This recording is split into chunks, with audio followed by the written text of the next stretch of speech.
솔로 지오포 장태우 정유진의 형커설이 불거졌습니다. 둘의 결정적 형커 증거 7가지 소개해 드리려고 하는데요.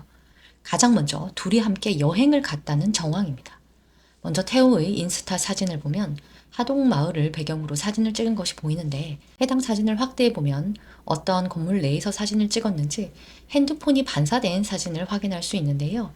해당 핸드폰 케이스가 정유진이 사용한 핸드폰 케이스와 같은 디자인인 것을 확인할 수 있습니다. 그리고 태우는 같은 피드에서 커피를 2잔을 들고 있는데 동행인이 있었다는 것을 유추할 수 있는데요. 진짜 똑같은 핸드폰 케이스를 쓰는 다른 여자가 찍어준 게 아니냐고 우연의 일치라고 주장하실 수도 있겠으나, 둘은 이미 방송도 되기 전에 같은 핸드폰 케이스를 사용한 피드 사진이 확인이 되면서 한 차례 형커설이 불거지기도 했는데요. 그렇기에 이러한 우연이 연이어 발생할 가능성이 얼마나 될까 의문이 드는 것입니다. 또 태호는 둘의 핸드폰 형커설 영상에 직접 좋아요를 누르기도 한 상황입니다. 두 번째로 12월에 유진과 태호는 다시 한옥 데이트를 한 것으로 보이는데요. 유진은 동행인의 정보는 공개하지 않았고 독사진을 다수 찍어준 것으로 보아 데이트가 아닐까 유추가 가능한데요. 또한 방송 전부터 태호를 팔로우하던 네티즌 피셜로 최근까지 태호 인스타에 한옥 같은 곳에서 찍은 사진이 있었는데, 그때 유진이라는 존재를 몰라서 뭔가 여친이 찍어준 것 같다고만 느꼈다. 방송 전까지 올려두다 지금은 지웠고 열애설이 돌고 유진 인스타 들어가 보니 같은 장소가 남아있다고 주장을 했습니다. 바로 이 벽을 배경으로 찍었던 사진이라며 본능적으로 여친이랑 같네, 여친이 생겼나 보다고 생각만 했다며 지워질 줄 몰라서 캡처를 못했다고 덧붙이기도 했습니다. 세 번째로 유진이 그림을 배우는 클래스가 있는데 본인 계정이 아닌 업체 계정까지 찾아가서 태우가 좋아요를 눌렀다는 것입니다.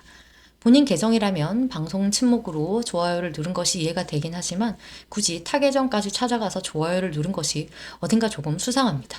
네 번째로 태호와 유진 둘의 영상을 인스타에 업로드한 네티즌이 밝히기를 그 전에는 한 번도 유진과 태호가 좋아요를 누른 적이 없는데 둘 다 좋아요를 눌렀다고 전했습니다. 다섯 번째로 화보에서 둘의 인터뷰 위치 선정과 포스터 속 유진의 위치, 그리고 둘의 인터뷰 영상을 보면 형커설이 어느 정도 납득이 가는데요. 보통 화보 촬영 시에는 방송 중에 케미가 있거나 최커이거나 형커인 커플 위주로 촬영을 하는데, 육준서와 이시안이 딱 붙어서 촬영을 하면서 형커설이 불거지기도 했고, 정유진과 장태호 역시 중앙에 나란히 위치한 사진을 확인할 수가 있습니다. 공식 포스터에서도 정유진이 이렇다 할 아직까지 러브라인이 없는데 정중앙을 차지하고 있는 것을 확인할 수 있는데요. 이런저런 떡밥을 보았을 때 아무래도 태호와의 형커설에 힘이 실리게 되는 상황입니다. 여섯 번째로 유진은 24년 12월 연말에 계속 피드를 업로드를 했는데, 보통 함께한 지인이 있다면 같이 사진을 올리거나 태그를 했을 텐데 그런 것 없이 본인 사진만 주구장창 올라오고 있습니다. 데이트를 한 것이 아닌지 의심스러운데요. 그리고 11월에 올린 공연에서 받은 꽃을 보면 유난히 한 사진만 강조를 해서 피드 박제를 해두었는데, 해당 공연에서 태호에게 받은 꽃이 아닌지 의심스럽다는 반응도 나오고 있습니다. 끝으로 둘은 같은 게시물에 동시에 좋아요를 달기도 하여 형커설에 힘이 더욱 실리고 있는 상황입니다. 둘이 만약 형커라면 어떻게 이어지게 되는지 무척 궁금한데요. 지금으로서는 둘의 케미나 연결 지점이 너무 없어서 또 어떻게 이어질지 궁금한 상황입니다. 새로운 소식 있으면 빠르게 가져오겠습니다. 구독이 싫으시다면 좋아요라도 부탁드리겠습니다. 감사합니다.